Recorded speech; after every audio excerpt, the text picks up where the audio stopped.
இன்றைய தேவ வார்த்தை நீதிமொழிகள் 21 அதிகாரம் 31 குதிரை யுத்த நாளுக்கு ஆயத்தமாக்கப்படும், ஜெயமோ கர்த்தரால் வரும். ஆமேன். மனிதராகிய நாம் நம்முடைய திறமைகளினால் முயற்சி செய்ய வேண்டும்.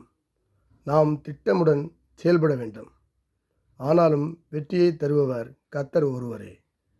ஒரு போர் நடப்பதற்கு முன் குதிரைகளை தயார் செய்து வைப்பது போல நாம் நம்முடைய இலக்குகளை அடைய கடினமாக உழைக்க வேண்டும். திட்டமுடன் செயல்பட வேண்டும். பொறுப்புடன் உழைக்க வேண்டும். அனைத்து முயற்சிகளையும் நாம் செய்தாலும் முடிவில் கர்த்தரின் சித்தத்தினாலே தான் வெற்றி கிடைக்கும். நாம் முயற்சி செய்யும்போது நம்பிக்கையுடன், அதாவது விசுவாசத்துடன் செய்ய வேண்டும். அப்போது அது வெற்றி அடைகிறது. குதிரை யுத்த நாளுக்கு ஆயத்தமாக்கப்படுவது போல நாமும் நம்முடைய வாழ்க்கையின் பொறுப்புகளுக்கு தயாராக இருக்க வேண்டும். ஜெபம், வேத வாசிப்பு, கடின உழைப்பு, விசுவாச வாழ்க்கை, இவை அனைத்தையும் ஆயத்தம் செய்ய வேண்டும். நாம் எவ்வளவு ஆயத்தம் செய்தாலும் இறுதி வெற்றி தேவனுடையதே.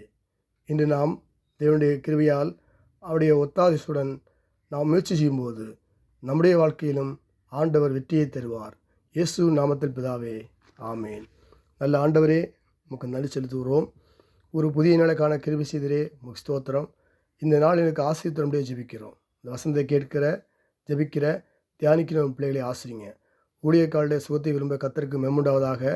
ஊழியக்காலை ஆசீர்வதித்து எல்லையை பெரிதாக்குங்க. அநேக ஊழியக்கால்கள் ஆண்டவரே ஆலங்கற்க இடம் இல்லைன்னு சொல்லி ஜெபிக்கிறாங்க தாவே. அதுக்கு ஆலங்கட்ட இலக்கணம் தரும்படியாக ஜெபிக்கிறாங்க தாவே. அநேக ஊழியக்கால் உணர்ந்துதான் சரியாக இருக்காங்க தாவே. நல்ல சுகத்தை தரும்படியாக ஜெபிக்கிறப்பா. விசுவாசிகளை கர்த்தர் ஆசிரிங்கப்பா.